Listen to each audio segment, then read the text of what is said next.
wadah alumni kelas penerjemahan fiksi MOI yang kami selenggarakan 2 bulan lalu. Tapi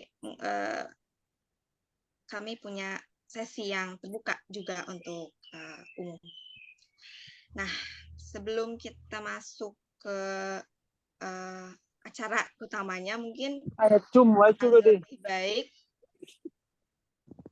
akan lebih baik kalau saya perkenalkan terlebih dahulu ketiga narasumber kita ya. Dimulai dari Mbak Astrid dulu ya. Saya bacakan Mbak Astrid ini. Baik Mbak Astrid maupun Mbak Gita Nanda, mereka berdua adalah penerjemah sastra Amerika Latin ke dalam bahasa Indonesia dari bahasa Spanyol ya. Nah, Mbak Astrid Wasisyanti lahir di Jakarta, kemudian lulus SMA sampai SMA di Buenos Aires, Argentina. Kemudian kuliah di Malang, mengambil jurusan matematika, dia sarjana matematika, dan saat ini bekerja di Kedutaan Besar Meksiko di Jakarta. Karya-karya yang sudah diterjemahkan oleh Mbak Astrid Wasisyanti, antara lain karya dari Paulina Flores, kemudian dari Uxue Alberdi, Nona Fernandez, dan Fernanda Melchor. Kemudian Mbak Gita Nanda sehari-hari aktivitasnya mengelola penerbit dan toko labirin buku di Semarang ya. Beliau juga penerjemah sastra Amerika Latin dari bahasa Spanyol ke dalam bahasa Indonesia. Karya terjemahannya, karya yang sudah diterjemahkan antara lain karya dari Mariana Enriquez, Selva Almada, Alejandro Zambra, Juan Gabriel Vázquez, Margarita García Robayo, dan Juan Pablo Villalobos, serta Guillermo Rosales. Kemudian Mbak Zulfah Nur Alimah, beliau lulusan pasca sarjana, jurusan kritik sastra Arab Universitas Al-Azhar, Kairo, Mesir. Dan saat ini bekerja sebagai penerjemah di radio pemerintah Mesir. Karya-karya yang sudah diterjemahkan oleh Mbak Zulfah, antara lain karya, novel dari Hoda Barakat, cerpen dari Nasin Huri, novel dari Saud Sanusi, juga novel dari Joka Al-Harti. Nah, sudah saya bacakan ya. 2 penerjemah sastra Amerika Latin dan 1 penerjemah sastra Arab. Dan ketiga-tiganya spesialis sastra kontemporer ya. Mungkin saya perlu juga sedikit mengulas sebetulnya yang kami lakukan di kelas penerjemahan fiksi MOI itu adalah penerjemahan sastra klasik. Jadi dimulai dari klasik. Nah, teman-teman peserta kelas penerjemahan fiksi MOI kemarin sudah belajar bagaimana melakukan proses penerjemahan step by step, kemudian juga melakukan riset dan lain sebagainya dalam sastra klasik. Nah, sekarang kita akan dan juga teman-teman yang di luar kelas penerjemahan fiksi MOI akan belajar begitu dari pengalaman ketiga narasumber kita tentang bagaimana sih menerjemahkan karya sastra kontemporer ya, yang tentu saja membawa isu-isu kontemporer yang saat ini, abad ini, dan kita mulai saja ya. Saya mungkin ke ketiga pembicara dulu deh. Ketika pembicara dulu, saya punya pertanyaan tentang cerita atau kisah kalian bertiga gitu. Bagaimana cerita kalian bisa masuk ke dunia penerjemahan sastra, khususnya karya sastra kontemporer, dan suka dukanya apa sih jadi penerjemah sastra itu? Mungkin bisa dimulai dari Mbak Astrid dulu ya. Silakan. Halo, halo Lutfi. Halo, kasih. Halo semuanya. Oke. Langsung aja kali ya. Jadi awalnya kalau aku dulu gara-gara follow IG-nya Marin Kiri, terus habis itu dari situ follow IG-nya Paroni. Dari situ awalnya SKSD dulu sama Paroni gitu. SKSD share-share apa waktu itu film-film gitu kan, film-film Amerika Latin gitu. Terus awal pandemi Pak Roni tiba-tiba nanyain gitu, tertarik nggak untuk nerimain kumpulan cerpen yang ada penulis perempuan bagus dari Chile gitu Kak. Ya udah mulainya dari situ, terus jadi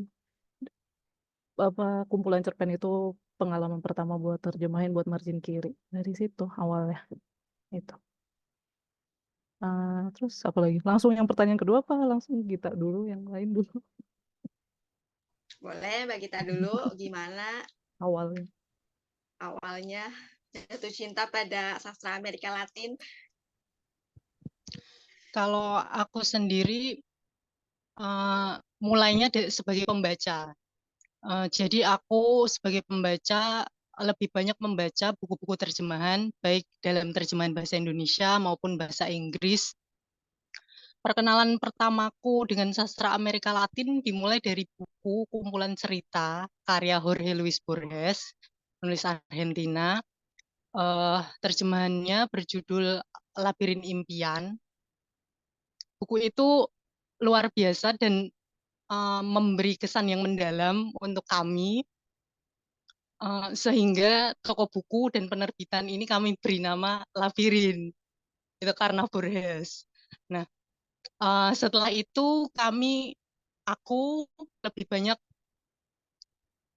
membaca karya-karya penulis Amerika Latin yang lain sampai bertemu dengan Roberto Bolaño.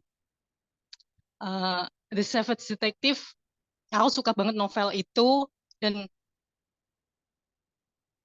dia bikin aku belajar bahasa Spanyol dengan alasan yang sederhana, bisa dibilang sederhana, ingin membacanya ulang dalam bahasa asli. Waktu itu kami cukup banyak membaca buku-buku terjemahan, sampai suatu ketika terpikir untuk bikin penerbitan yang fokus pada sastra terjemahan, dan dengan alasan yang juga sederhana, pengen punya temen ngobrol, pengen punya temen buat ngobrolin buku-buku yang kami suka. Karena jujur aja waktu itu di kampus ngobrolnya cuma berdua. Jadi di Labirin itu ada 2 orang, aku dan Irman. Awalnya kami baca-baca buku dan terpikirlah untuk bikin penerbitan itu. Ya, so here I am.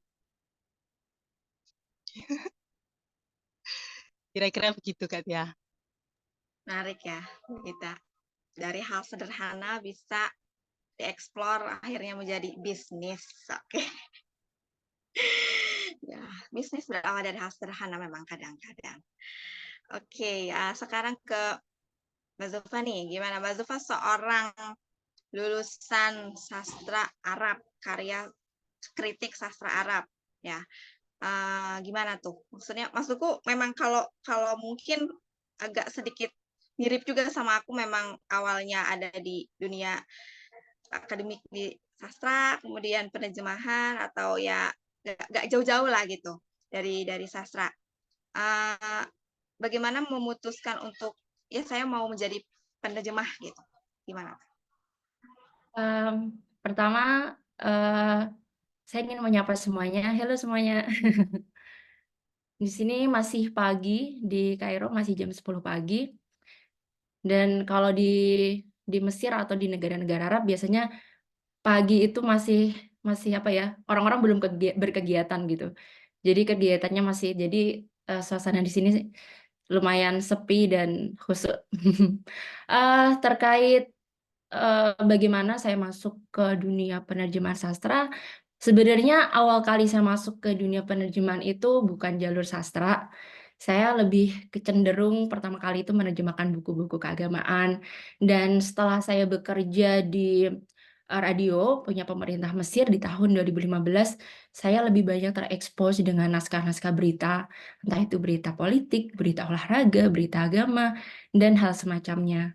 Saya baru masuk ke penerjemahan sastra itu di akhir 2021, jadi baru sekali, tepatnya setelah saya selesai S2, setelah sidang tesis, mungkin kepala saya sudah terasa rada ringan ketika itu, dan di fase itu juga saya mengalami semacam kegalauan karena sebenarnya tuh saya dari awal pinginnya jadi penulis cerita, bukan penerjemah. Bukan penerjemah fiksi, tapi penulis fiksi.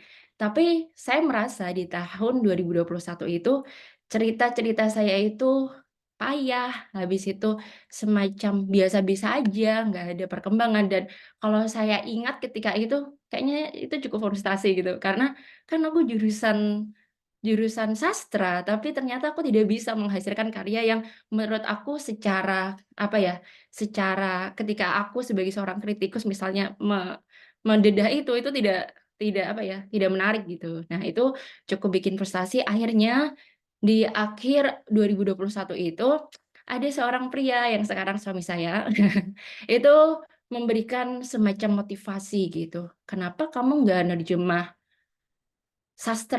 novel Arab aja gitu. Jadi kamu menerjemah sekaligus kamu juga belajar gimana struktur cerita yang baik, gimana dialog yang wajar, gimana membentuk atau membuat karakter dalam cerita seperti itu." Dan ternyata dorongan itu cukup ampuh sehingga di akhir 2021 itu saya mendapati diri saya duduk di depan laptop dan memilih novel Arab yang saya anggap tebalnya itu make sense gitu ya untuk saya terjemahkan sebagai seorang pemula, dan terpilihlah, novel Baridul Lail karya Huda Barokat yang diterjemahkan, dengan judul Surat-Surat Malam. Dan beruntung sekali karena, ketika pertama kali menyatakan ya hasil terjemahan saya itu, Moe Pustaka, Mas Eka, itu sudi menerima hasil terjemahan saya, dan karenanya Mas Eka, kemudian Mbak Tia, Mas Irman, dan teman-teman yang ada di Moe Pustaka itu, selain guru-guru saya dalam dunia penerjemahan sastra, itu juga penyelamat. Karena dengan diterimanya naskah pertama itu membangkitkan kepercayaan diri tentu saja, dan juga semacam muncul semangat dan komitmen untuk saya sendiri sih, kayak ternyata saya menyadari, wow, ternyata banyak ya karya-karya kayak sastra Arab, khususnya kontemporer yang belum terjemah, yang belum diterjemahkan ke dalam bahasa Indonesia. Padahal yang menariknya, banyak sekali warga Indonesia itu yang belajar bahasa Arab, tapi kebanyakan itu lebih cenderung untuk menerjemahkan karya-karya keagamaan gitu. Jadi saya menganggap ini sebagai celah gitu. Oh, ternyata aku bisa memperkenalkan bahasa Arab itu nggak cuma tentang sisi religiusitas aja, tapi juga bahasa Arab itu punya gudang kesusastraan kontemporer yang saya pikir layak untuk diperkenalkan kepada kawan-kawan yang ada di Indonesia. Jadi seperti itu sih, Mbak.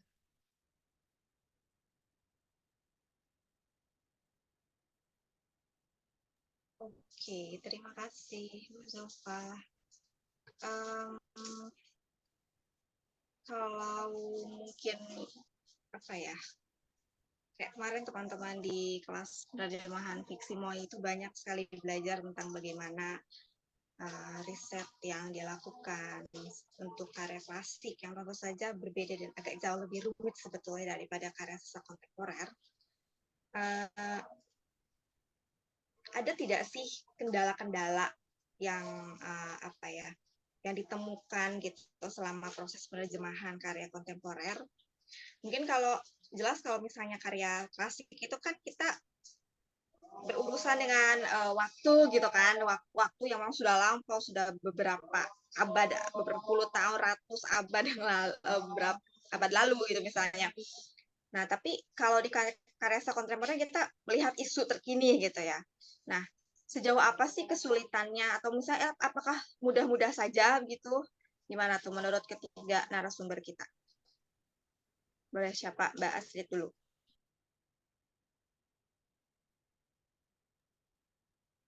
Kalau tantangan, ya sih mungkin untuk menerjemahkan biasanya istilah-istilah idiom-idiom yang sangat partikular untuk daerah tertentu atau negara tertentu, masyarakat tertentu gitu ya.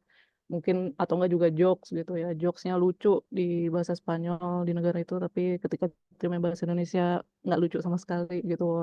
Terus terlalu perlu banyak apa footnote gitu kan. Itu kan jadi iya sih mungkin kesulitan-kesulitannya seperti itu yang akhirnya dari pengalaman selalu dibantu sama editor dari pihak penerbit gitu untuk gimana, karena masih saya kan masih termasuk ini ya muda, masih pengalaman baru lah pengalaman baru gitu waktu itu. Jadi ya gitu sih cara-caranya juga peribahasa sama mungkin cerita rakyat juga ya, dongeng-dongeng biasanya.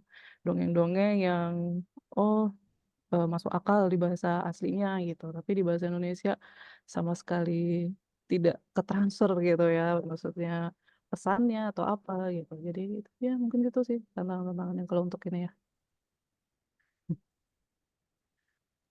Berarti dari sisi kultural ya, Kultural. dari sisi kultural pemasyarakatannya. Oke, kalau Mbak Gistananda gimana? Kalau soal isu-isu dari penulis kontemporer, mungkin aku kasih contoh Argentina ya, karena sejauh ini penulisnya yang paling banyak aku terjemahkan ada Selva Almada dan Mariana Enriquez yang sudah terbit dan menyusul 2 novel dari Cesar Aira. Kira-kira begini, di Argentina, di sastra Argentina, kalau kamu ambil satu karya dari 5 penulis yang berbeda di generasi yang sama, kamu akan mendapati genre yang berbeda, gaya menulis yang berbeda, dan tema penulisan yang berbeda. Bahkan ketika kamu mengambil 2 penulis yang menulis dengan genre yang sama, tulisan-tulisan mereka gayanya jauh berbeda. Misalnya Selva dan Mariana. Mereka adalah penulis dari generasi yang sama dan keduanya sama-sama tinggal di Buenos Aires. Tapi fiksi mereka nggak ada mirip-miripnya.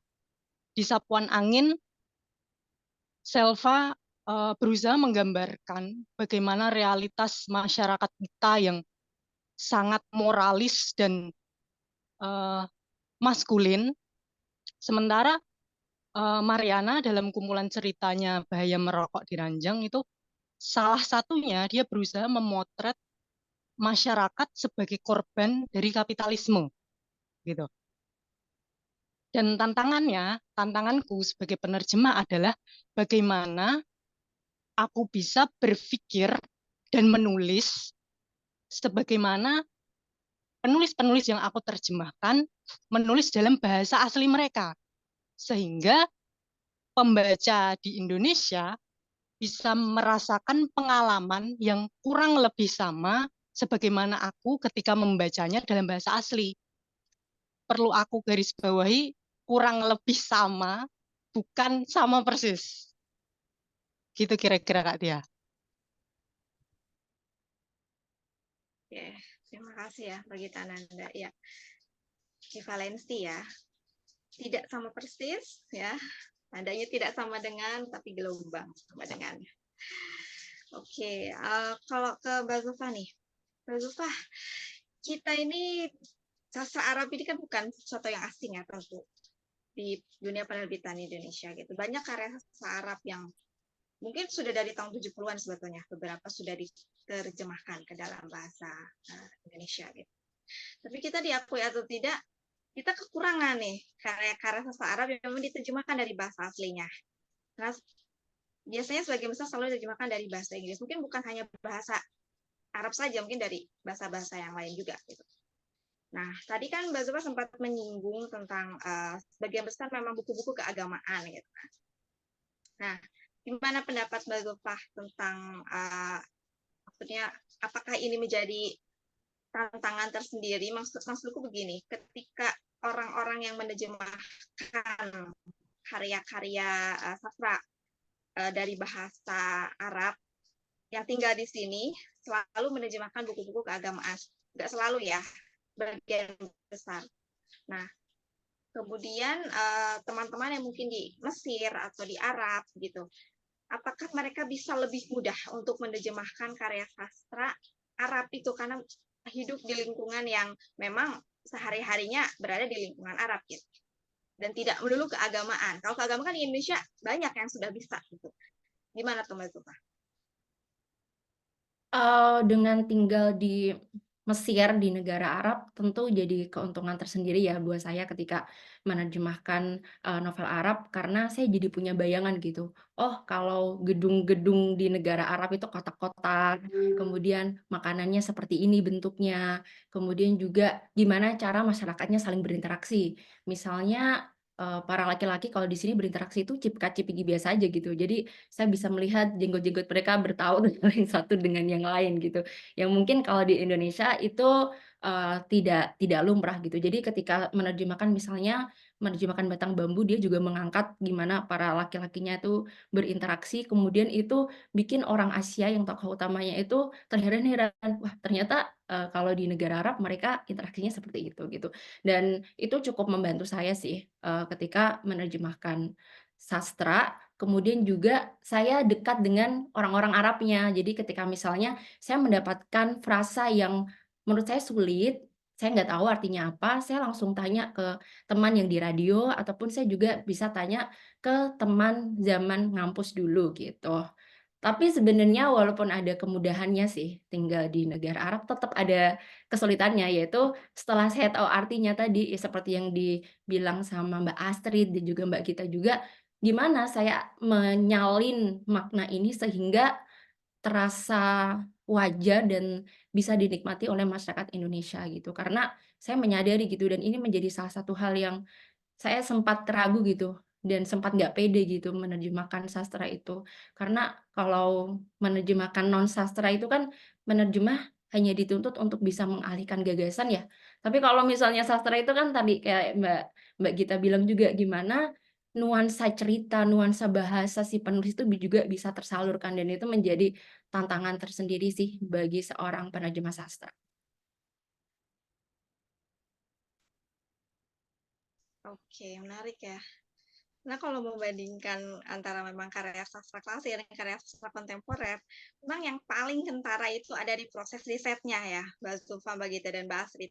Gimana kita bisa melihat ketika saya misalnya agak sedikit flashback ketika menerjemahkan karya-karya klasik, kemudian saya bawa ke Jerman, saya rasa tetap yang saya harus cari ya menelusuri mereka dari sumber-sumber pustaka misalnya, atau pernah sampai ketika menerjemahkan Walter Benjamin mungkin sampai datang ke tempat zaman dulu dia studi misalnya, seperti itu agar vibe-nya dapat gitu. Hal-hal seperti itu yang memang menjadi perbedaan yang sangat mencolok antara menerjemahkan sastra klasik dengan sastra kontemporer ya. Baik, ini kita sudah masuk sesi tanya jawab belum ya Mas Nardi? Teman-teman Radio Buku. Kita buka sesi tanya jawab aja bagaimana nih? Ada sambil menunggu ada teman-teman yang mau bertanya nggak? Tidak di kolom komentar ya, interaktif saja karena ini pesertanya lumayan banyak. Jadi bisa dinyalakan mic-nya. Vika Adiandari, boleh silakan kalau mau bertanya.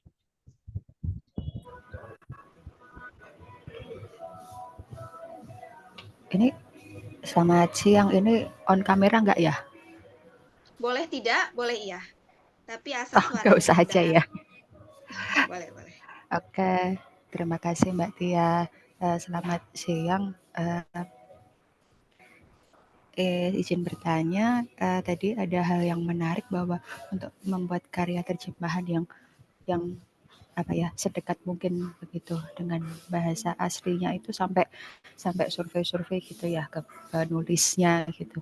Nah, untuk menerjemahkan itu sebetulnya kita perlu nggak sih izin dulu ke penulisnya atau penerbitnya mungkin, terutama kalau karya yang udah diterbitkan gitu, atau boleh nggak sih sebetulnya kita hanya untuk latihan menerjemahkan gitu, misalnya nih kita punya blog lalu kita coba terjemahkan sebagian aja gitu, satu bab misalnya gitu dari sebuah buku gitu, lalu kita coba terjemahkan lalu kita upload di blog itu, ada ada semacam pasal atau apa yang kita langgar gitu enggak gitu.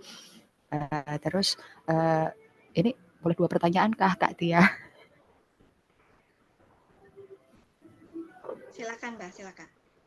Baik, untuk pertanyaan kedua, disarankan enggak sih kalau kita menerjemahkan buku yang sudah berupa terjemahan, misalnya bahasa aslinya bahasa Jepang, terus sudah terjemahkan bahasa Inggris, terus kita pengen terjemahkan bahasa Indonesia gitu. Begitu. Terima kasih Mbak Tia. Ya, Mbak Gita Nanda silahkan.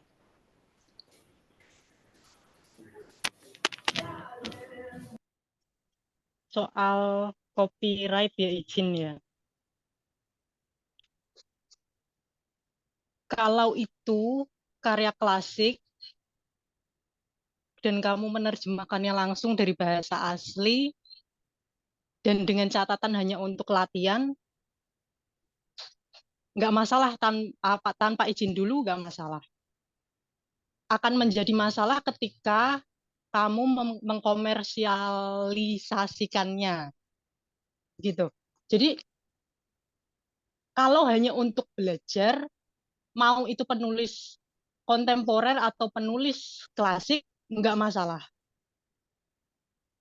Nggak perlu izin dulu, itu tidak masalah. Tapi kalau kamu mau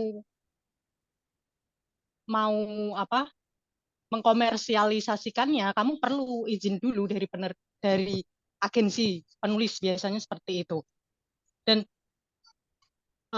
bagiku penting untuk seorang penerjemah, terutama untuk teman-teman yang baru mau masuk dunia penerjemahan, untuk ketika kamu mendapatkan tawaran dari penerbit dan penulis yang mereka tawarkan untuk kamu terjemahkan itu penulis kontemporer, sebisa mungkin pastikan dulu penerbit itu sudah pegang hak terjemahannya, hak untuk menerjemahkan. Karena bagiku itu penting sebagai bentuk perlindungan juga, perlindungan kita sebagai penerjemah. Karena kita bisa lihat sih di media sosial, pembaca itu sekarang sudah mulai melek soal terjemahan yang ada copyright-nya. Dan ini untuk menghindari ada sebagian pembaca yang sekarang tuh nggak mau baca buku yang nggak ada copyright-nya. Sebagai penerjemah, kita tentu pengen terjemahan kita dibaca dong. Dan kalau kita menerjemahkan untuk penerbit yang enggak tertib copyright, yang rugi tentu jelas penerjemah. Seperti itu. Terus soal pertanyaan kedua tadi apa, maaf? Bolehkah menerjemahkan dari karya yang sudah diterjemahkan? Relay translation. Kalau aku membayangkannya seperti ini. Ibaratnya, kalau kamu menerjemahkan langsung dari bahasa asli, kamu minum es itu langsung dari gelasnya. Sementara kalau kamu menerjemahkan dari bahasa kedua, kamu minum dari mulut orang yang minum minuman itu dari gelas. Begitu kira-kira. Analogi yang baik. Mbak Astrid, ada tambahan, dan Mbak Zulfa, kira-kira? Mbak Astrid. Mbak Astrid kayaknya ada tambahan ya Mbak Astrid ya? Yang itu mungkin ya sih, tadi analoginya udah bagus, analoginya kita yang second hand translation ya dari palingan gini aja kan, kalau kita juga nerjemahin, aku juga menyadari gitu, oh kita nggak akan pernah sesempurna untuk bisa, kan nggak bisa kayak copy paste gitu kan. Jadi hasil terjemahanku uh, penuh dengan personal decisionku, bias-biasku gitu. Jadi kalau misalnya kita nerjemahin dari bahasa kedua, itu juga yang harus kita sadari, oh berarti yang kita terjemahin udah ada biasnya penerjemah pertama nih gitu. Jadi yang penerjemah pertama hasilnya aja mungkin belum apa, berarti kan tidak komplit gitu ya, apalagi yang ini akan semakin potong gitu ya, gitu aja. Ya, Mbak Zulfa ada yang mau ditambahkan? Sebenarnya sama aja ya. Tapi mungkin saya sempat membandingkan terjemahan Inggris dengan terjemahan, maksudnya saya juga lagi menerjemahkan karya itu gitu. Memang ketika saya membaca bahasa Inggrisnya ada bagian-bagian yang apa ya, yang lokalitasnya itu yang dipangkas gitu sama penerjemah dari bahasa Inggrisnya. Yang saya dapati misalnya seperti nama makanan khas negara misalnya Irak ya. Nah, itu terpangkas gitu. Jadi yang aslinya itu apa sih, ada sejumlah aneka ragam makanan itu cuman disimpulkan aja dengan kacang-kacangan. Misalnya kayak gitu. Kemudian yang paling terasa juga bahasa sih. Karena di dalam bahasa Arab misalnya ketika orang mengatakan ada musibah gitu terjadi, kemudian ada kata khalik aina kafillah gitu. Nah, itu saya terjemahan bahasa Inggrisnya adalah look at the bright side. Intinya lihat sisi baiknya apa gitu. Padahal artinya itu tuh doa. Pasrahkan semuanya pada Allah gitu. Jadi, oh ternyata memang ada celah dalam terjemahan kalau ketika kita tidak menerjemahkan dari bahasa aslinya gitu. Jadi memang tadi dibilang juga sama Mbak Astrid, jadi kurang komplit gitu kalau kita tidak menerjemahkan langsung dari bahasa aslinya. Mungkin sedikit tambahan ya Kak Tia. Soal menerjemahkan dari bahasa kedua, perlu diingat juga kalau terjemahan bahasa Inggris itu juga ada copyright-nya, teman-teman. Gitu. Ya, terima kasih ya untuk jawaban ketiga narasumber. Saya menyoroti yang mungkin sedikit bisa diulas tentang karya sastra klasik yang diterjemahkan, boleh tidak gitu. Mungkin ini pengetahuan yang sepertinya saya tidak tahu sudah banyak yang tahu atau belum, tapi bedanya sastra klasik dan sastra kontemporer itu atau sastra yang masih copyrighted itu apa sih gitu. Di Indonesia peraturannya yang sudah meninggal 70 tahun yang lalu. Penulisnya sudah meninggal minimal 70 tahun yang lalu. Begitu. Tetapi ada pengecualian untuk karya-karya yang penulisnya menerbitkan karyanya secara posthumously. Misal, beberapa penulis misalnya seperti Sursia, Sigismund Krzyzewski misalnya, dia meninggalnya sudah lama tapi baru menerbitkannya beberapa waktu setelah dia meninggal begitu. Nah, itu masih copyrighted seperti itu. Oke. Tadi ada yang mengajukan siapa?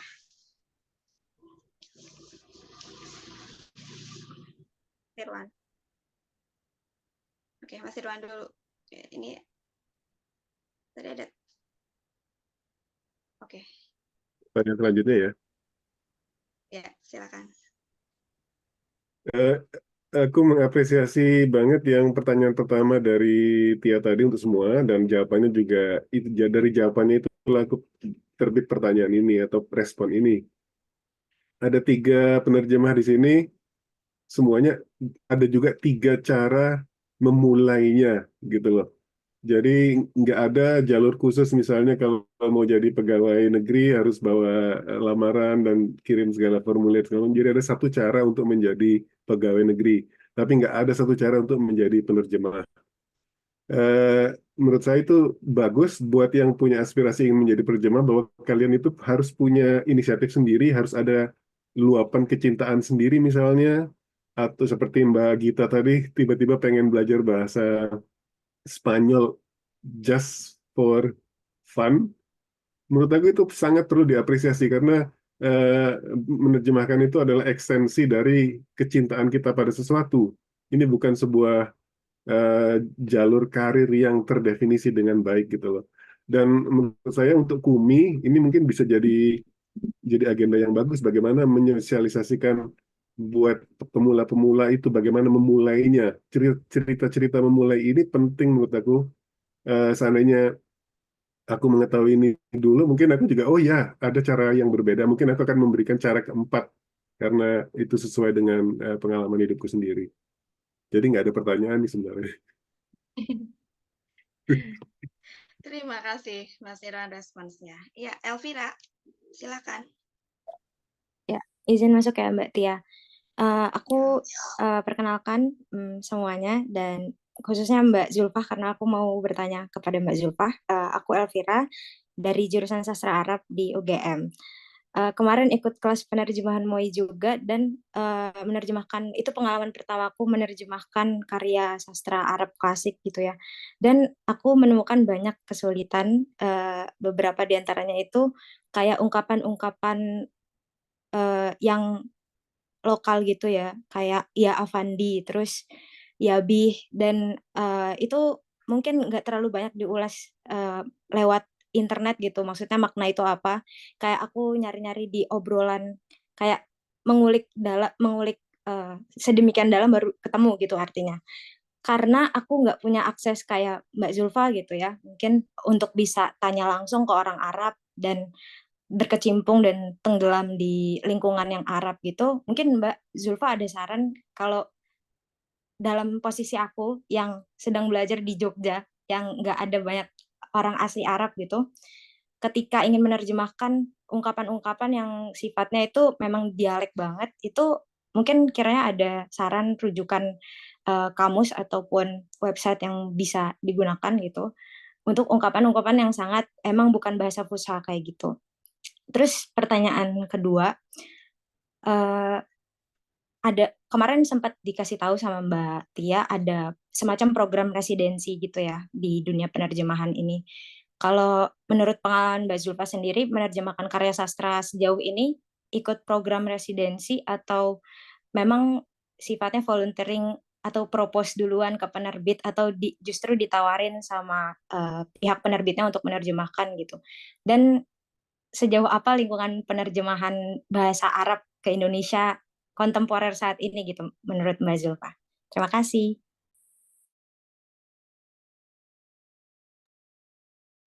Saya langsung jawab ya Mbak Tia ya. Boleh, ya silakan. Oke, untuk pertanyaan pertama, gimana caranya kita lagi di Indonesia dan tidak ada akses untuk istilahnya bertanya ke orang-orang Arab aslinya gitu ya. Berbeda dengan kondisinya kalau misalnya kayak saya yang ada di memang negara Arab. Saya pernah menerjemah novel yang dia itu dari Irak. Habis itu penulis menggunakan dalam dialognya itu banyak menggunakan dialek Irak dan itu berbeda sekali dengan dialek Mesir. Yang saya lakukan adalah saya bertanya kepada teman saya yang kebetulan dia bekerja sebagai lokal staff di Irak. Itu salah satu ikhtiar yang saya lakukan. Terkait kamus, saya belum menemukan ya, ada kamus apa sih namanya, dialek dari bahasa Arab, dialek bahasa Arabnya ke dalam bahasa Fusha, tapi kita bisa misalnya cari di apa namanya, searching gitu, langsung ketemu. Jadi misalnya dalam misalnya tadi, ya Afandi gitu kan, ya Afandi fil lahgah al-misriyah, nanti akan keluar maknanya apa gitu, makna Fushanya apa gitu. Jadi internet cukup banyak membantu dalam mencari padanan maknanya yang pas seperti itu.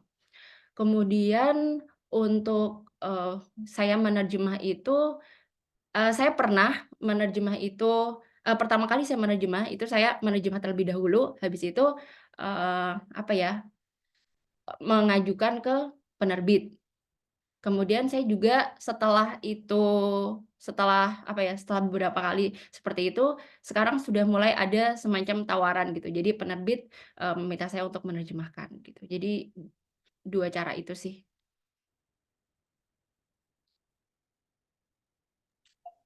Ya, gimana Elvira? Sudah Oh, cukup atau? baik Mbak, tapi mungkin ada pengalaman seputar residensi atau pernah dengar sebelumnya kalau yang di Arab itu seperti apa? Mungkin nggak di Mesir, di Saudi Arabia atau dunia-dunia berbahasa Arab lainnya gitu?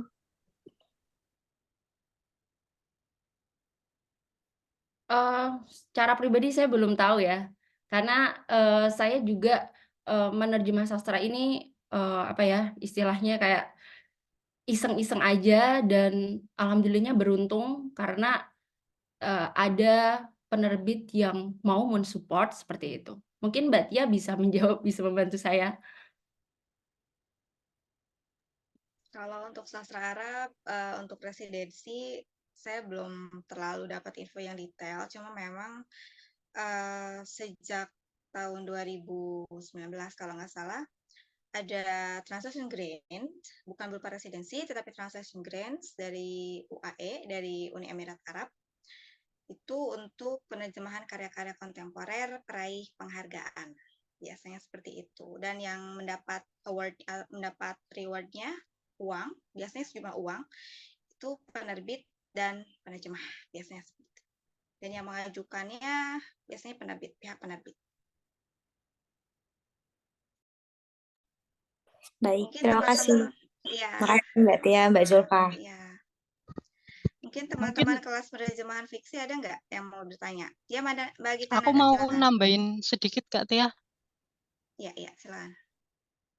Soal residensi, mungkin Elvira bisa secara berkala cek akun Kemendikbud. Barangkali tahun ini ada bukaan lagi, nanti mungkin bisa mendaftar. Karena temanku Gladys yang saat ini residensi di Brasil itu juga daftarnya melalui website Kemendikbud akhir tahun lalu. Seperti itu kira-kira. Mungkin kamu bisa coba cari info tahun ini untuk keberangkatan tahun ini. Namanya beasiswa non gelar untuk pelaku sastra, pelaku seni dan sastra seperti itu. Oke, Mbak Gita, makasih banyak. Ya, cukup Mbak Elvira. Ada lagi yang mau bertanya? Teman-teman kelas penerjemahan fiksi mungkin ada yang mau bertanya sebelum kita ke teman-teman peserta yang lain? Ya ada. Mas Reza Ananda Ramadan, silakan. Ya, terima kasih Mbak. Oke, izin perkenalkan, saya Reza, ini mungkin bukan orang luar ya dari sini. Mungkin saya ingin bertanya nih, apakah untuk orang yang bukan dari jurusan atau fakultas dari kesastraan bisa terjun ke dunia penerjemahan, terutama di penerjemahan bahasa Inggris? Karena itu mungkin kekuatan saya juga memang bisa mengerti dalam bahasa Inggris, tapi kelemahan saya juga tidak dalam ikutan sastra apapun dalam dunia jurusan sastra apapun. Juga ini karena agak terkejut juga kalau bahasa Inggris itu di Indonesia ini kurang sekali, sampai bandingan itu mungkin untuk melakukan penerjemahan untuk karya-karya yang sastra Inggris ini.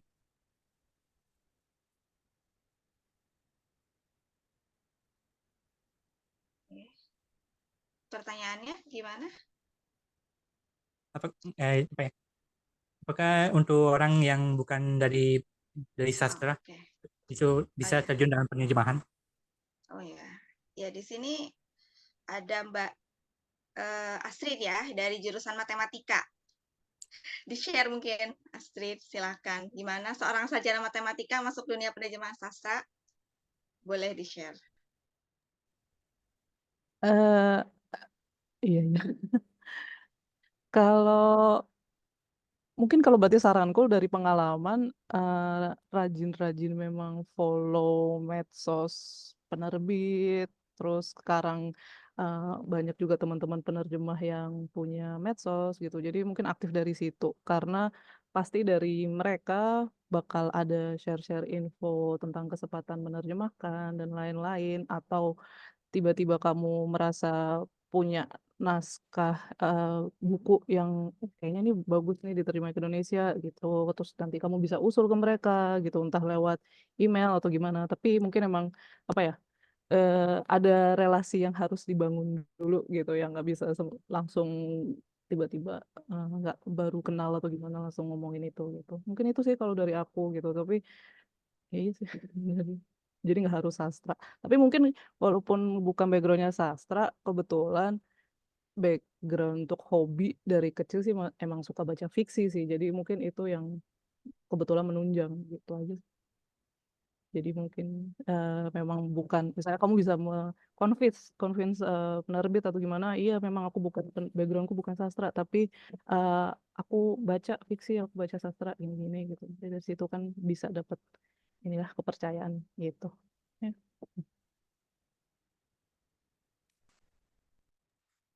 Oke, sudah cukup kira-kira Mas Reza tadi dengan jawaban Bahastri. Ya, ini juga terkait ya mungkin bisa dibilang input output, dalam artian ketika kita banyak membaca karya sastra, banyak membaca fiksi, output yang akan kita hasilkan ketika kita menulis atau menerjemahkan, itu memang gak jauh-jauh dari apa yang kita baca sebetulnya ya, seperti itu. Jadi terlepas dari sarjana apa, jurusan apa kuliahnya, tapi ya karena inputnya fiksi sastra ya, itu akan mempermudah ketika kita menulis atau menerjemahkan fiksi juga gitu. Ya, begitu ya, kurang lebih. Kemudian ada tadi Mbak Ulan ya. Silakan Mbak Ulan. Halo, perkenalkan saya Ulan. Sebenarnya nanya biar ngobrol aja sih. Kangen sama teman-teman. Pertama-tama Boleh. mungkin saya mau makasih dulu sama Katia untuk yang udah organizing acara ini. Saya senang banget bisa ngobrol sama sesama penerjemah. Nah, terpantik sama yang tadi sempat dikatakan sama Zulfa, saya juga pernah nemu terjemahan bahasa Inggris yang kayak kok gimana ya, lokalisasi itu kan memang ada gitu, tapi kemudian ketika kita lihat praktiknya, mereka kayak ada pola menghapus konteks-konteks budaya demi pemahaman pembaca gitu, seolah-olah kayak untuk cater pembaca Inggris tuh kayak kesannya mereka nggak suka budaya, nggak suka apa ya, yang hal-hal yang terkesan asing gitu misalnya. Nah, tapi kemudian saya jadi kayak terpantik untuk memikirkan sebenarnya kita sebagai penerjemah ke bahasa Indonesia tuh ada juga nggak sih praktik seperti itu. Misalnya kalau di bahasa Jepang kan biasanya yang kehapus itu ke bahasa Inggris misalnya honorific gitu. Nah, penerjemah ke bahasa Indonesia itu ketika ada apa ya konteks-konteks budaya yang sulit, mungkin sepengalaman kalian aja, apakah kita juga melakukan hal itu, misalnya menghapus konteks budaya mungkin bukan demi pemahaman, tapi demi rasa bahasa atau keterbacaan, dan apakah di konteks tertentu sebenarnya itu sah-sah aja atau bagaimana? Penasaran sih gimana di pengalaman kalian, terutama juga apa ya contoh-contoh konteks budaya yang mungkin di bahasa Inggris lebih susah diterjemahkan, tapi di kita approach-nya mungkin lebih nggak sampai ke penghapusan budaya terus-menerus gitu. Penasaran di bahasa Spanyol, di bahasa Arab, di bahasa yang lain juga apakah ada hal-hal seperti itu? Oke. Ya, terima kasih Pak Ulan. Ya, dari ketiga pembicara, siapa dulu nih yang mau jawab? Jadi pemantiknya siapa? Mbak Zulfa ya? Boleh Oke. jawab duluan. Kalau ikhtiar yang saya lakukan itu misalnya yang baru aja yang saya lakukan itu ketika menemukan tadi makanan misalnya halib atau harus bil halib gitu. Itu misalnya ini yang saya ikhtiarkan ya. Jadi saya tulis bahasa Arabnya, habis itu koma, habis itu keterangan itu makanannya seperti apa gitu. Jadi saya merasa tidak menghapuskan lokalitas yang ada di novel sih. Itu salah satu hal yang saya lakukan gitu. Mungkin yang lain bisa berbagi seperti apa? Ya, Astrid? Mungkin? Jadi kayak confession kali ya. Apa baru aja soalnya ini belum terbit, masih baru akan terbit ya sama Moi. Ini konteksnya jadi ada istilah di Meksiko yang bahasa Spanyol itu Domingo Siete dan emang diterjemahkan ke bahasa Inggrisnya juga Sunday Seven gitu. Jadi itu artinya konteks lokalnya ternyata maksudnya untuk referensi ke cewek yang hamil di luar nikah gitu. Jadi tapi di konteks novelnya itu yang menemukan istilah si Sunday Seven Domingo Siete ini itu karakternya anak kecil gitu, anak masih yang nggak anak kecil, anak umur 13 tahunan gitu kan. Jadi dia menemukan istilah itu, terus dia kebingungan gitu kan. Nah, tapi sense-nya kalau aku benar-benar secara harfiah menerjemahkan Minggu 7 gitu sesuai bahasa Spanyol ya, untuk keep lokal versionnya, maksudnya Meksiko ini gitu kan. Aku nangkepnya yang bingung bakalan dua gitu, yang bingung emang si karakter anak kecil ya, tapi pembaca juga bakalan bingung gitu kan. Jadi padahal kalau di bahasa Spanyolnya ketika baca Domingo Siete itu, oh orang dewasa bakalan ngerti gitu kan. Oh ini kan artinya ini, tapi maklum lah kalau anak kecil ini nggak tahu gitu kan. Akhirnya aku terjemahin jadi agak spoiler tapi nggak tahu sih, nggak apa-apa. Jadi kebobolan. Aku jadi kebobolan karena di novelnya itu masuk, jadi ketika pakai kata kebobolan menurutku masuk akal. Oh anak kecil, anak umur 13 tahun dalam konteks itu masuk akal, dia nggak ngerti, tapi kita sebagai orang dewasa yang baca, oh iya ngerti gitu, kebobolan dalam konteks ini maksudnya apa gitu. Karena juga Domingo Siete-nya si Sunday Seven ini dimasukkan sama penulis jadi bagian dari kayak cerita dongeng gitu. Cerita dongeng yang menggunakan kata berkali-kali Sunday Seven, Domingo Siete, Domingo Siete. Jadi menurut saya kalau terlalu pakai harfiah Minggu 7 itu justru agak mengganggu alur yang kebetulan gaya cerita novelnya lumayan lumayan apa ya, lumayan harus agak ngalir gitu kali ya. Jadi kalau agak keputus yang kayak gitu menurut saya itu sih, jadi malah saya ya itu sih. Itu aja. Ya. Kalau Mbak Gita, ada yang mau ditambahkan? Kalau soal konteks budaya, aku lebih memilih untuk menyebutnya penyesuaian. Jadi semisal ketika kita bertemu dengan lelucon, peribahasa, terus semacam itu kan kita nggak bisa menerjemahkannya secara harfiah. Katakanlah lelucon di Argentina itu lucu banget, tapi kalau kita sebagai penerjemah menerjemahkan secara literal kan nggak dapat. Jadi ketika bertemu dengan konteks budaya dalam arti peribahasa, lelucon, seperti itu, aku memilih untuk menemukan padanan yang kurang lebih sama di bahasa Indonesianya. Jadi aku nggak mengubah, tapi aku melakukan penyesuaian agar pembaca di Indonesia juga dapat lucunya, dapat apa pesan dari peribahasa itu juga nyampe, seperti itu kalau aku kira-kira. Mungkin Kak Irwan bisa nambahin. Tapi saya mau nambah sedikit ya Mbak Tia ya. Boleh. Mungkin untuk yang permasalahan mempertahankan lokalitas tadi, memang kita tidak akan bisa mempertahankan 100% karena nanti akhirnya menjadikan hasil terjemahan kita tuh cita rasanya kurang bisa dinikmati oleh pembaca Indonesia karena target kita kan emang kawan-kawan yang ada di Indonesia. Tapi jadi tadi ada yang bisa kita pertahankan lokalitasnya kayak seperti halnya kalau menurut saya pribadi mungkin nanti bisa juga jadi bahan diskusi kita bersama kayak misalnya nama rumah sakit. Misalnya di rumah sakit An-Nahdoh, kita tidak perlu mengartikan itu rumah sakit kebangkitan, ya rumah sakit An-Nahdoh saja. Atau nama majalah, nama orangnya gitu. Itu salah satu menurut saya ya yang bisa dipertahankan sisi lokalitasnya oleh seorang penerjemah. Tapi kalau misalnya tentang peribahasa, kemudian dialog, itu tentu kita pasti akan melakukan penyesuaian-penyesuaian seperti yang tadi dikatakan oleh Mbak Gita. Mas Irwan, mau menambahkan? Saya Mas mau Irwan ini penerjemah dari sastra Norwegia ya teman-teman, kalau ada yang belum tahu. salam kenal buat semua ya. Aku senang banget ada forum semacam ini. Mari kita mengaku dosa.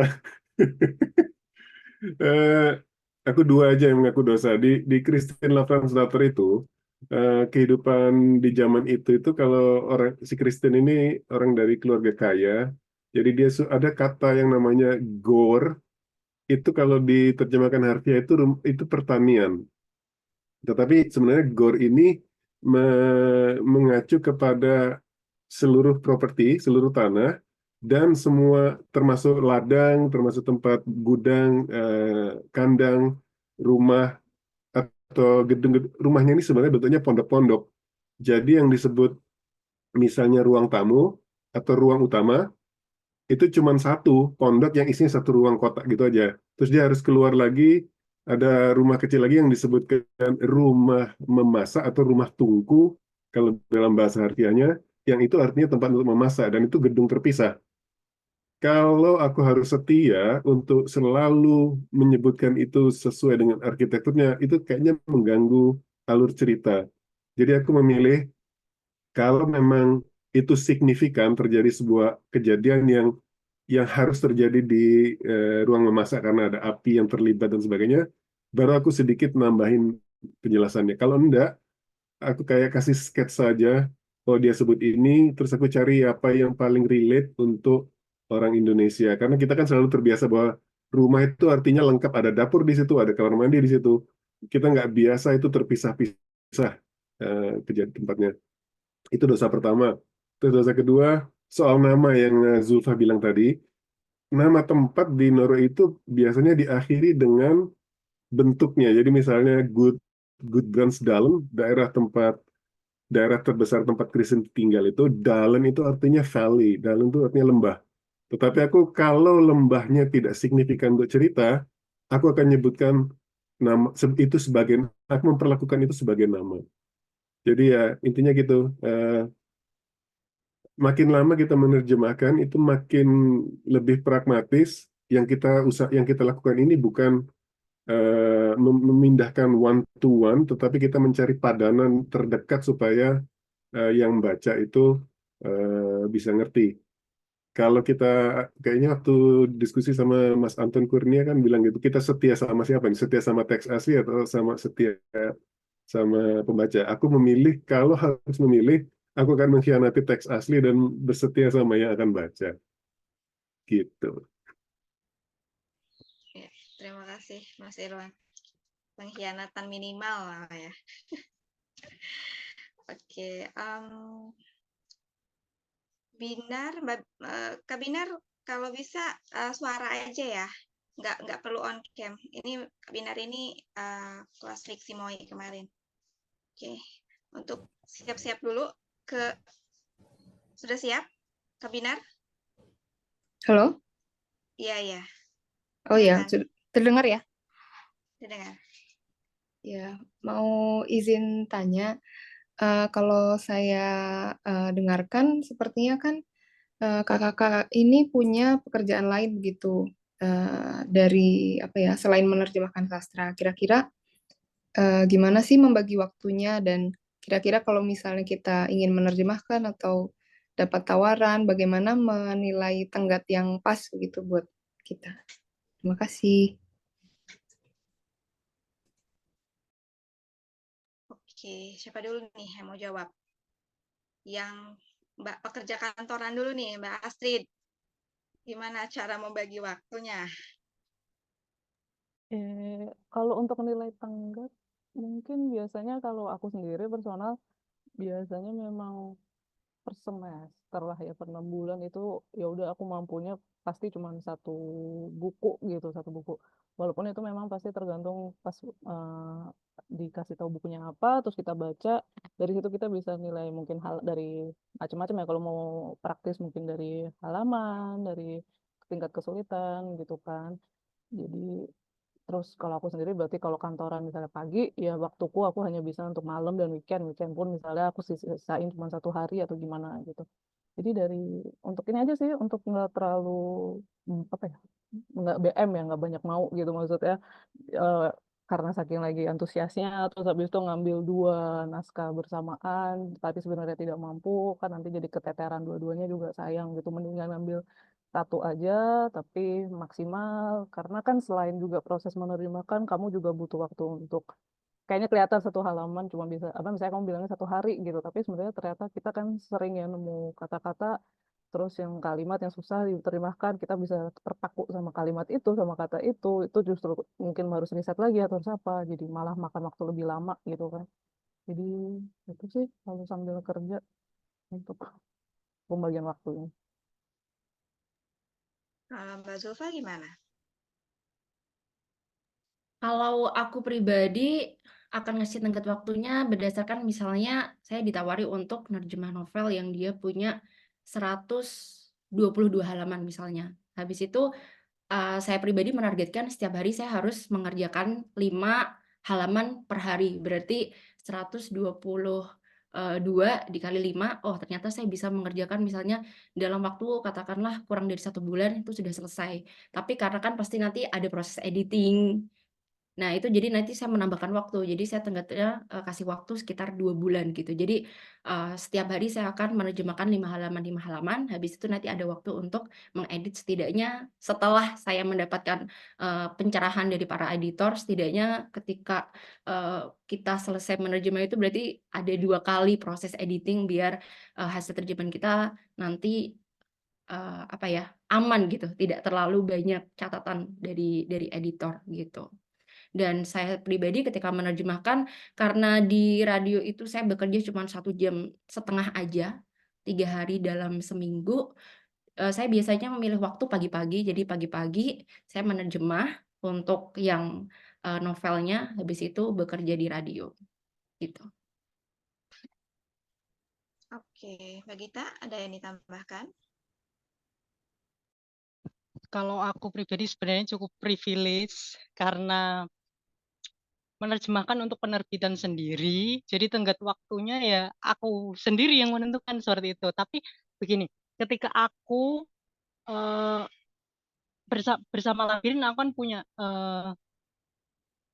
jadwal untuk menerjemahkan suatu buku. Nah, ketika beberapa tahun lalu aku mendapat tawaran dari Gramedia untuk menerjemahkan novel,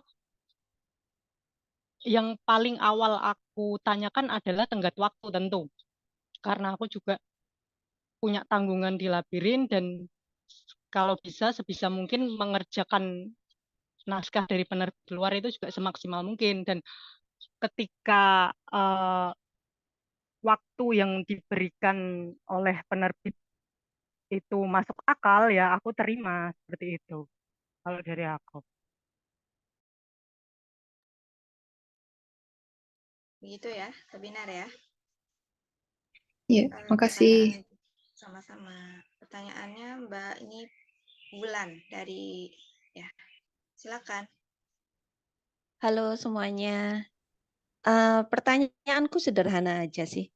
Karena gini loh, kalau ketika kita menerjemahkan sesuatu, kita harus nyari banyak padanan, banyak penyesuaian, kita banyak mikir, ya kan.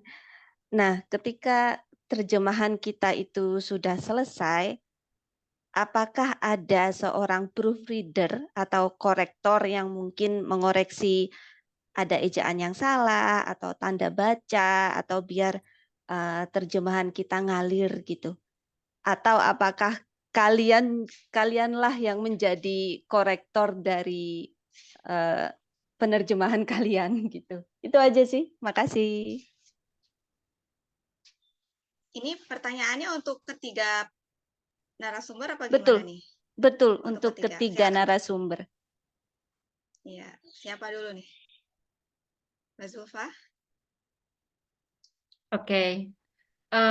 Jadi salah satu keuntungan ketika kita itu mengajukan teks atau hasil terjemahan kita ke penerbit, nanti kita akan bertemu dengan editor. Nah, di sanalah dia yang akan bertugas untuk membaca ulang hasil terjemahan kita. Karena bagaimanapun pasti di sana masih ada hal-hal yang kurang dan tugas editor itu untuk memastikan bahwa hasil terjemahan kita tuh memang enak untuk dibaca. Dan yang saya dapatkan juga berdasarkan pengalaman yang saya miliki itu ternyata selain kita misalnya mengajukan naskah kita ke penerbit, selain mendapatkan keuntungan material ya, kita juga pelajaran yang paling berharga menurut saya adalah catatan dari para editor itu sih.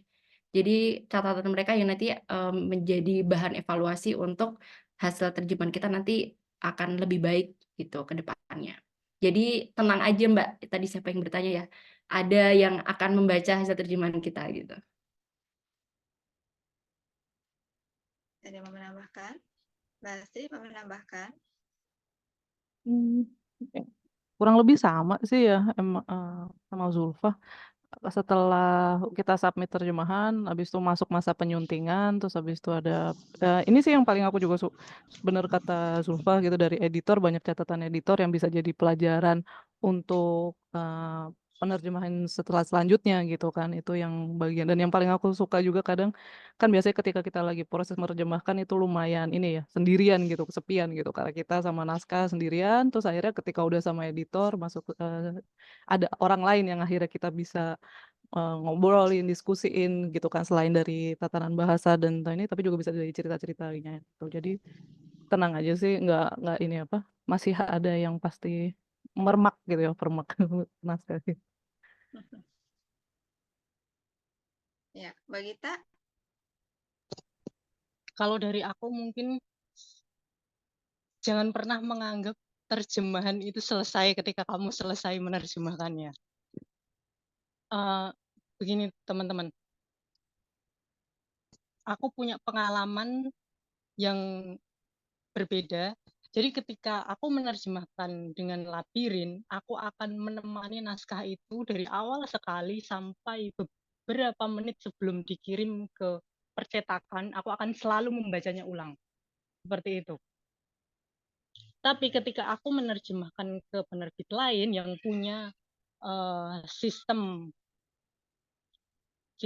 redaksionalnya sendiri, itu peranku selesai ketika terjemahan itu aku kirimkan ke editor.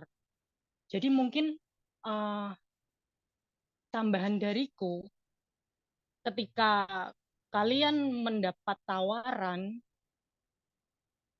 dari penerbit dengan sistem redaksional seperti apapun, apakah kalian dilibatkan dalam proses editingnya atau tidak, pastikan kalian benar-benar memahami naskah yang akan kalian terjemahkan, sehingga bisa meminimalisir mistranslasi itu, kekhawatiran-kekhawatiran kita kalau katakanlah kalau kita kan tidak bisa selamanya menemani naskah itu. Jadi kalau kita sudah memastikan terjemahan kita baik, begitu kita lepaskan di editor, itu ya kita kekhawatiran itu akan berkurang seperti itu. Meskipun bahkan setelah terbit kita mungkin ketika membacanya ulang akan mendapati celah-celah yang sebenarnya masih bisa diperbaiki seperti itu. Oke, terima kasih Mbak Gita. Jadi memang sangat terkait erat juga dengan kebijakan penerbit ya.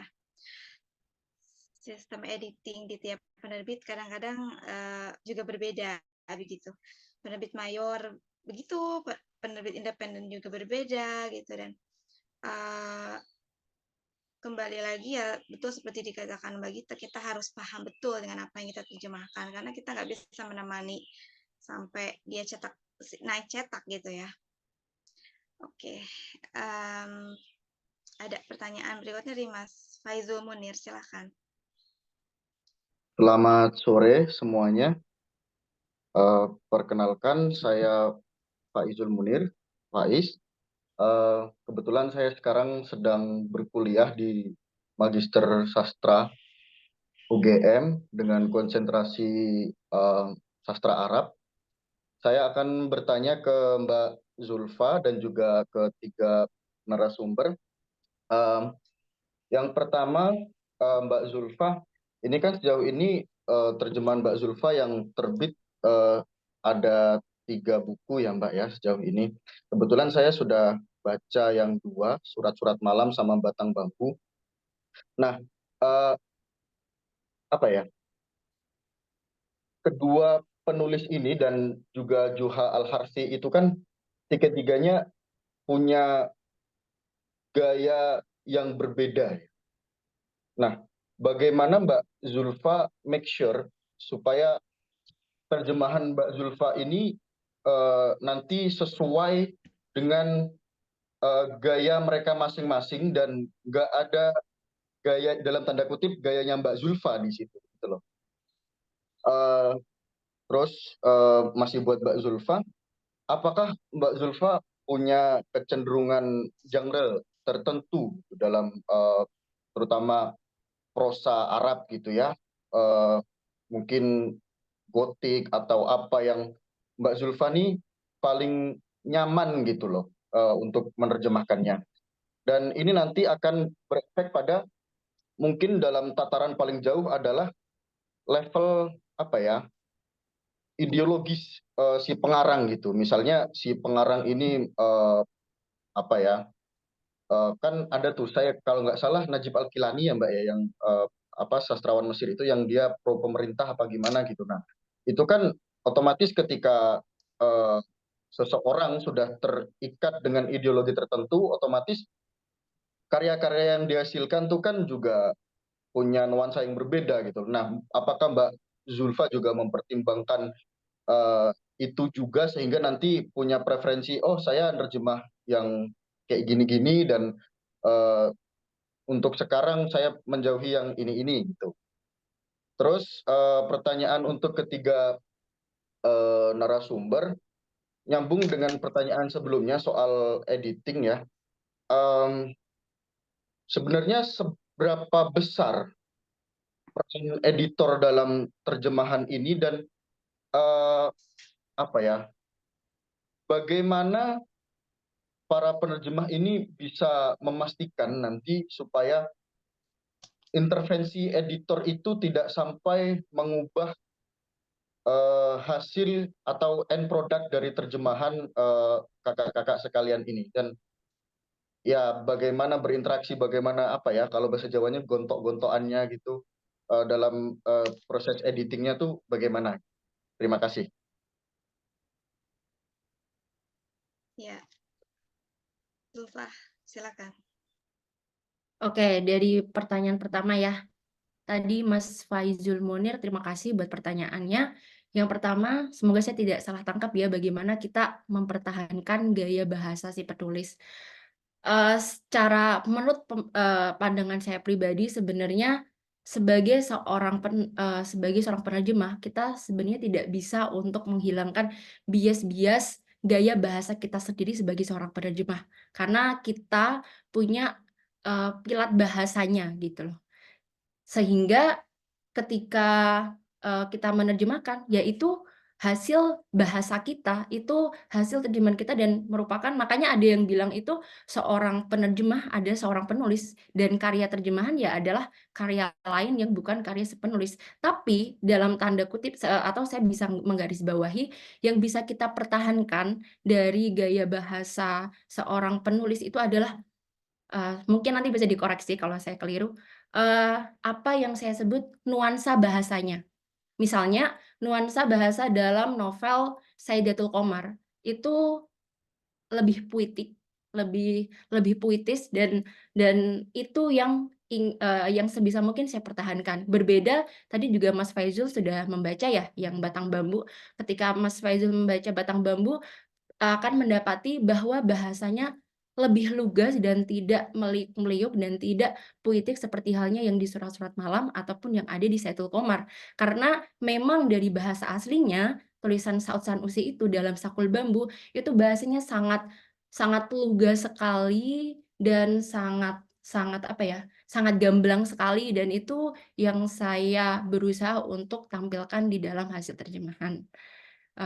Itu terkait mempertahankan gaya bahasa. Kemudian terkait satu lagi pilihan ideologis ya, apakah saya memilih karya berdasarkan pertimbangan ideologis, sampai sekarang sih tidak ada ya. Kalau saya pribadi yang saya terjemahkan adalah yang menjadi concern saya sekarang karya-karya kontemporer yang memang mendapatkan penghargaan, karena saya ingin mengenalkan karya sastra yang secara strukturnya itu dia sudah matang dan akhirnya bisa menjadi pembelajaran bagi kawan-kawan yang ada di Indonesia kalau struktur cerita yang baik itu seperti apa gitu. Mungkin itu sih Mas Faizul. Siapa tadi Mas Faizul? Terkait untuk yang pertanyaan ketiga, langsung aja ya Mbak Yatia ya, sekaligus. Untuk tadi apakah gimana untuk mempertahankan hasil apakah ada gontok-gontokan dengan editor? Selama ini alhamdulillahnya dengan editor baik itu di MOI ataupun ketika bersama Banana itu editor sangat terbuka sekali, mereka berdiskusi gitu. Jadi memang ada hal-hal yang bisa kita pertahankan. Sepertinya tidak kayak gini deh Mas karena teks aslinya seperti ini gitu. Jadi ada ruang diskusi di sana dengan editor gitu. Dan setelah editor selesai menyunting pun dia akan memberikan hasil suntingannya. Ini silakan baca lagi apakah ada yang mungkin kamu keberatan dan nanti bisa didiskusikan bersama. Begitu sih pengalaman saya. Astrid, ada pengalaman terkait editing, komunikasi dengan editor? Mungkin kalau yang terakhir itu sama sih pengalamannya sama Zulfa. Untungnya terbuka dengan editor sama penerbit untuk membuka ruang diskusi ya. Terus kemarin itu konteksnya sempat harus istilahnya kalau tadi katanya gontok-gontokan itu lebih mungkin selama kita punya argumen yang logis gitu untuk mempertahankan kenapa harus begini gitu. Kalau dalam konteks aku kemarin tuh mempertahankan jadi di naskah itu sama sekali untuk di dialog pun nggak ada tanda kutip gitu kan. Terus tiba-tiba editornya ketika balikin ke saya dia di beberapa bagian nambahin tanda kutip gitu kan. Terus jadinya barulah saya tanyain gitu kan pertimbangannya apa gitu kan. Terus aku kasih argumenku kenapa baiknya sama sekali nggak pakai tanda kutip karena memang naskah aslinya juga seperti itu gitu kan. Tidak ada pembedaan untuk dialog sama yang bukan gitu. Jadi selama argumen kita logis dan bisa mungkin terima, pertahankan aja kayaknya editor sih. Mungkin tapi faktor beruntung juga ya, faktor beruntung juga dapat editor sama penerbit yang terbuka untuk itu atau enggak gitu. Brigita, ada yang ditambahkan? Kalau kami di Labirin biasanya setelah draft pertama selesai akan aku lempar ke Irman untuk diedit. Setelah diedit akan dilempar kembali ke aku untuk dibaca ulang. Dan setelah itu selesai kami akan berkumpul di ruang yang sama untuk membacakannya secara lisan. Membacakannya secara lisan, biasanya waktu pembacaan itu akan terjadi gontok-gontokan yang nggak ada habisnya.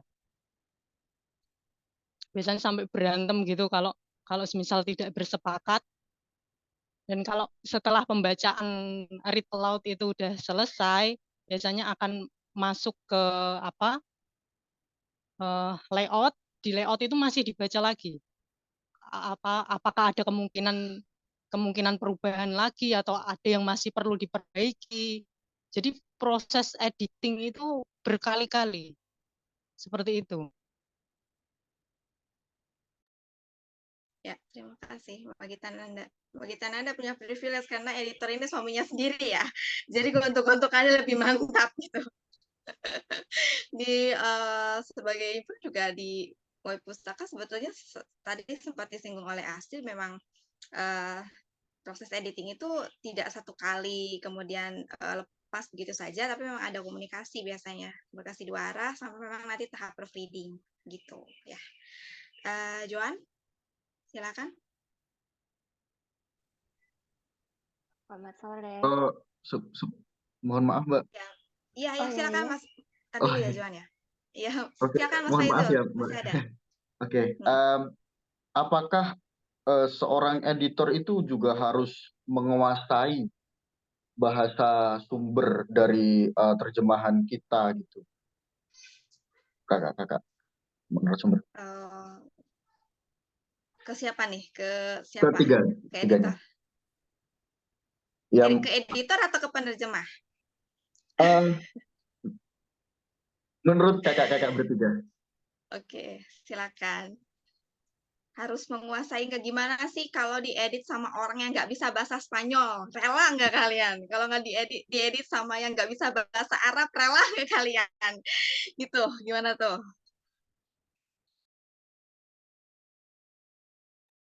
Mbak Astrid Mungkin itu aku dulu ya. Oke, ya betul. Yang sama suaminya sendiri. Begini, ketika seorang penerjemah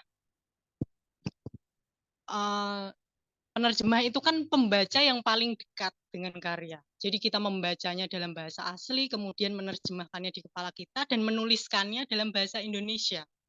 Sekali lagi kita menuliskannya dalam bahasa Indonesia. Yang sering penerjemah pemula lupa adalah dia ketika menerjemahkan itu masih menuliskannya dalam logika bahasa asli.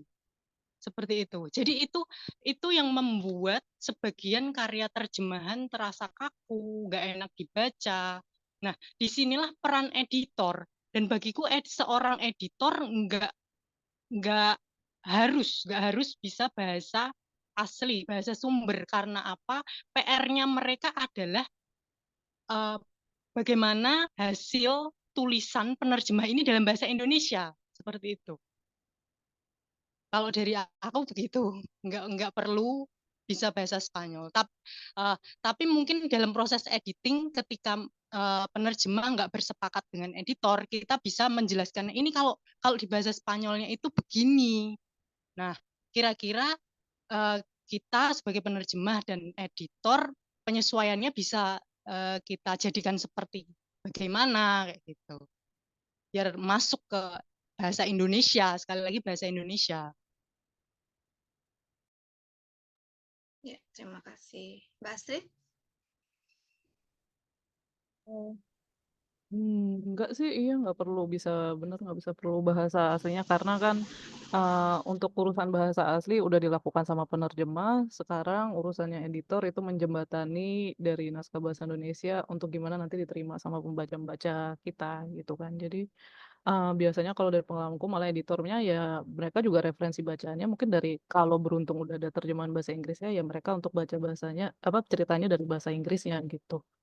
Jadi untuk mendapatkan garis besarnya, untuk data spesifik, mungkin nanti dari situ juga bakalan ada diskusi. Oh, kok di bahasa Inggrisnya gini, tapi kamu di bahasa Indonesianya gini, gitu kan? Itu tuh. Iya. Mbak Zulfa? Sama. Sama dengan yang sebelumnya dan kayaknya saya tidak perlu menjelaskan lebih sih. Oke, terima kasih. Oke, Joan, silakan. Iya, selamat sore. Nama saya Joan dan kemarin ini saya juga ikutan kelas penerjemahan fiksi bareng Moi. Dan selama kelas itu saya juga kan jadinya ngalamin gimana menerjemahkan itu. Dan sepengalaman saya kemarin ini, jadi kayak yang kerasa aja, ternyata pas menerjemahin cerita, kalau misalkan masih dalam bentuk narasi, itu kayaknya nerjemahinnya kayak yang masih bisa lebih ngalir gitu. Tapi bagi saya sendiri, ketika menerjemahkan bagian dialog, itu kayak agak agak susah gitu. Nah, yang ingin saya tanyakan ke para narasumber, itu kira-kira ada tips nggak untuk menerjemahkan dialog supaya rasanya tetap dapat dari si penulisnya, tapinya juga nggak kaku gitu ketika diterjemahkan ke bahasa Indonesia. Gitu. Makasih. Ya, boleh siapa dulu yang mau menjawab? Bagita dulu. Oke. Jujur aja sampai sekarang bagiku yang paling sulit diterjemahkan adalah dialog. Bagaimana membuatnya sealami mungkin, tapi kalau biasanya aku menyiasatinya adalah dengan membayangkan kira-kira orang Indonesia kalau ngomong ngomong kalimat ini atau mengajukan pertanyaan itu kayak gimana ya seperti itu. Aku lebih membayangkan orang Indonesia sehari-hari melakukan dialog seperti itu. Jadi itu bisa bikin dialog sealami mungkin, nggak kaku karena kita referensinya adalah orang Indonesia ngomong sehari-hari begitu. Kalau tips dari aku sih seperti itu. Oke, Mbak Astrid. Kalau aku biasanya kalau lagi nerjemahin itu di saat bersamaan aku mungkin baca karya penulis Indonesia ya. Jadi beberapa karya penulis Indonesia yang memang aku suka atau mungkin yang banyak orang suka.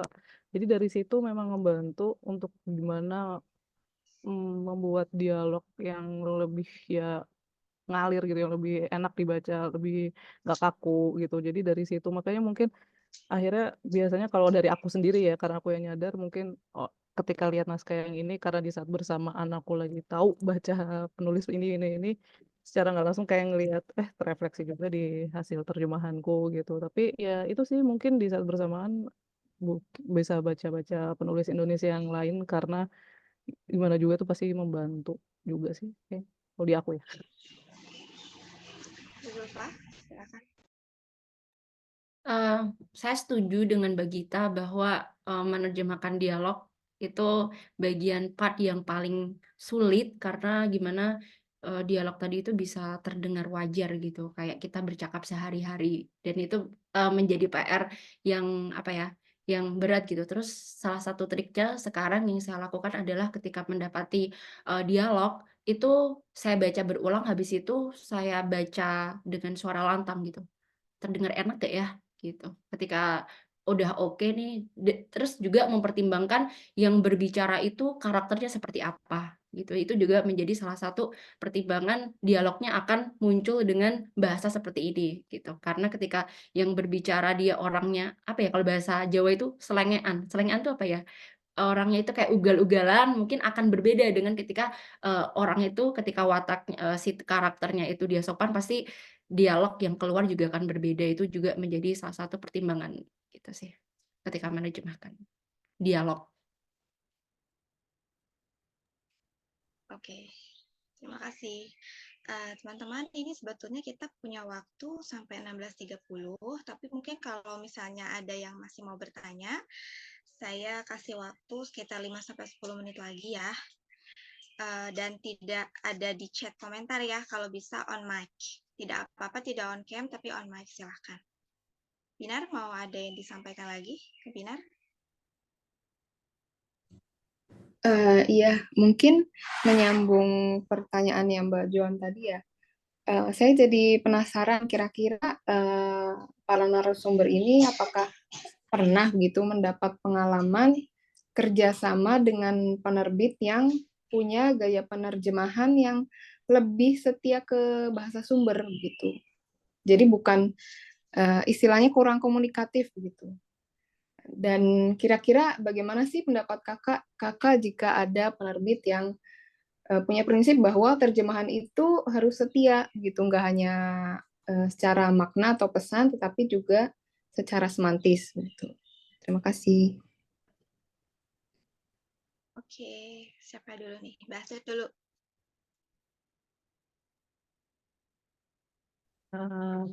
Apa tadi?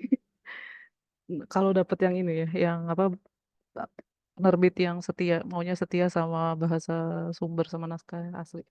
Eh, peng- Pengalamanku sejauh ini belum nggak ada itu sih ya. Cuma kalau misalnya saya membayangkan kalau misalnya hipotesis gitu dapat kayak gitu, mungkin ya itu tadi sih saya akan coba berargumen terus, bercoba kenapa ini dan mungkin menyindir atau gimana. Ini kamu mau eh, menerjemahkan untuk pembaca Indonesia atau untuk siapa sih gitu atau untuk yang kenapa harus setia sama naskah sumber gitu toh orang yang di sananya juga nggak akan baca ini nggak akan bisa baca gitu kan misalnya gitu mungkin dari awal itu tapi kalau memang udah mentok sampai nggak bisa karena mungkin kita powernya juga nggak gede gitu kan karena gimana juga keputusan akhir di penerbit dan editor ya ya udah sih ya cuma bisa menyerah.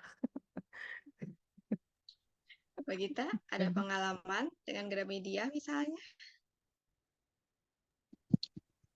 Nggak ada sih sebenarnya, tapi mungkin fokusnya lebih ke penerjemahan itu kan sebenarnya tarik ulur antara bersetia dan tidak bersetia ya teman-teman. Ada saat di mana seorang penerjemah perlu bersetia dengan gaya penulis tertentu yang Bisa jadi itu kan ciri khasnya dia. Sementara ada saat juga di mana kita perlu berkhianat, semisal seperti yang tadi udah saya bilang, ketika kita ketemu dengan peribahasa, lelucon. Bagiku penerjemah yang baik adalah penerjemah yang adaptif, tahu kapan harus bersetia dan tahu kapan mesti berkhianat, dan itu fleksibel sebenarnya. Zulfa? Belum ada pengalaman juga ya mendapatkan apa sih namanya editor ataupun penerbit yang sangat setia dengan naskah aslinya. Jadi mungkin kalau misalnya tadi dibayang-bayang kayak Mbak Astrid mungkin akan melakukan hal yang sama ya. Akan apa sih namanya, akan ada gontok-gontokan di sana mungkin. Kalau sampai penerbit aslinya atau penerbitnya tidak apa sih namanya sangat ingin bersetia gitu sampai menciderai makna gitu. Tapi kalau saya dari sudut pandang penerbit gitu ya, melihat kayaknya sih gitu, mungkin gitu ya. Jarang sih penerbit yang memang seperti itu ya, ke bahasa asli. Pengalaman kalau misalnya mengedit satu naskah gitu, pernah mengedit satu naskah yang berasal dari bahasa apa ya, itu lupa. Ya, bahasa Rusia, Pak. Memang dengan penerjemah yang memang dia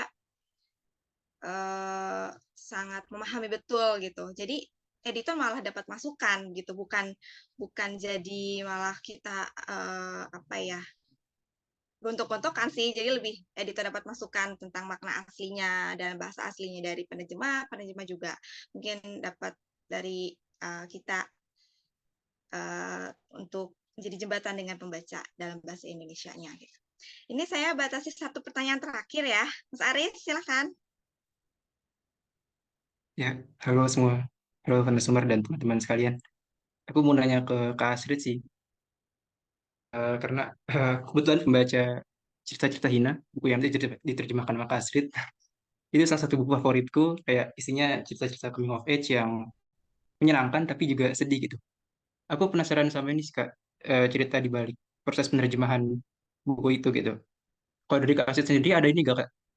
Diskusi-diskusi menarik tentang atau ya diskusi-diskusi menarik sama proses penerjemahannya, entah dengan editor buku itu atau mungkin dengan penulisnya sendiri gitu, si Paulina Flores.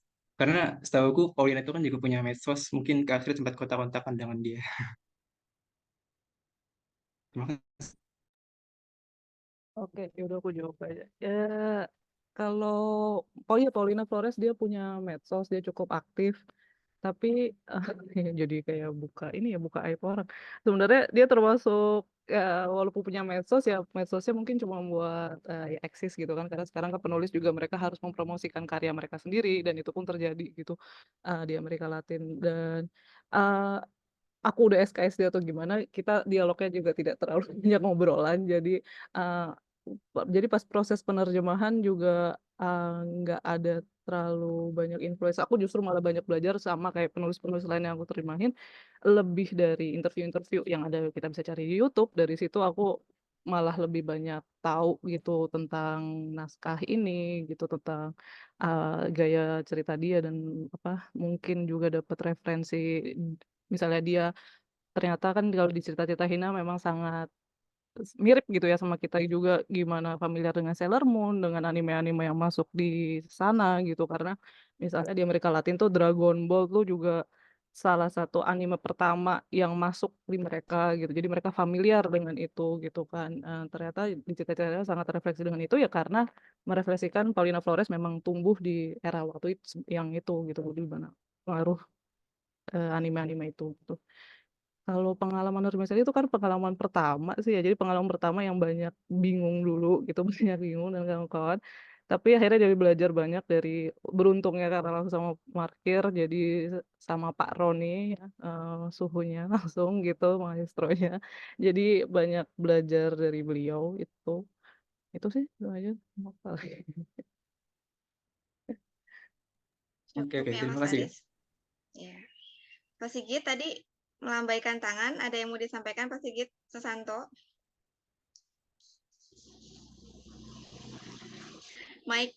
Mikrofonnya masih mati, Pak. Dipasin 2 jam aja, Tia. Bisa ya? Ngapain? Oh. Bisa dengar kan? Bisa. Yuk. Oke, salam dari Lombok ya. Menurut saya, apakah kita harus setia dengan pengarangnya, teks pengarangnya, atau setia pada pembaca Indonesia? Dalam kasus ini saya penerjemah Franz Kafka, tergantung dari siapa yang diterjemahkan, ya enggak? Kalau sastrawan itu semacam Franz Kafka yang mempunyai fenomenal dan diikuti oleh pengarang-pengarang belakangan, tentu saja saya pribadi harus setia dengan teksnya Kafka. Ya enggak? Kenapa? Karena satu-satunya editor Kafka, karya Kafka adalah Max Brod. Ketika Max Brod menerbitkan karya Kafka, tidak hanya teks dan paragraf yang diubah, judul pun dibuat sendiri gitu ya. Salah satu novel Amerika itu yang memberi judul adalah Max Brod sendiri, tapi sebetulnya yang benar adalah Der Verschollene, yaitu hilang tanpa jejak. Nah, akhirnya di Jerman ada semacam mitos pada Kafka. Mari kita kembali ke teksnya Kafka yang asli, yang disebut the original Fassung. Jadi teks yang pre-editor dari Max Brod. Sehingga karya terbitan Max Brod sekarang di Fischer Verlag, di penerbit Fischer di Jerman, tidak dipakai lagi. Harus dipakai terbitan baru yang kembali ke teks awal. Ya, siapa yang membuat adalah sebuah semacam kelompok para penggemar Kafka di seluruh dunia menerbitkan ulang teks Kafka yang asli. Itu aja ya. Jadi tergantung pengarang siapa yang diterjemahkan. Kira-kira itu dari saya. Terima kasih. Bagus.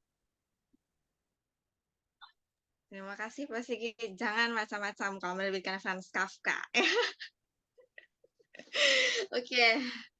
Teman-teman, sepertinya kita sudah ada di penghujung acara. Terima kasih banyak untuk kehadiran 3 narasumber kita. Sore hari ini ada Mbak Astrid, Mbak Gita, Mbak Zulfa. Terima kasih banyak juga untuk semua teman-teman yang sudah meluangkan waktunya untuk hadir di sore hari ini. Saya mengucapkan terima kasih atas nama Kumi, atas nama Moi Pustaka juga, dan juga atas nama teman-teman Radio Buku. Oke, sampai jumpa di lain kesempatan. Semoga kita bisa bertemu lagi di sesi-sesi diskusi berikutnya. Terima kasih banyak. Selamat berbuka puasa sebentar lagi untuk yang berbuka puasa. Terima kasih. Oh iya. Sorry Mbak. Oh iya, foto dulu ya. Foto dulu ya. Foto dulu. Boleh dinyalakan cam-nya, on cam bisa dinyalakan. Silakan. Oke, nyalain ya teman-teman.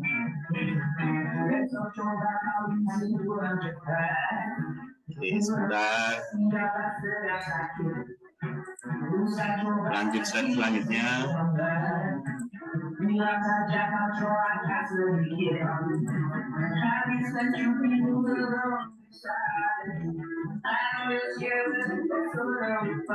Oke, terima kasih. Ya, terima kasih teman-teman semuanya. Sampai jumpa di lain kesempatan. Terima kasih.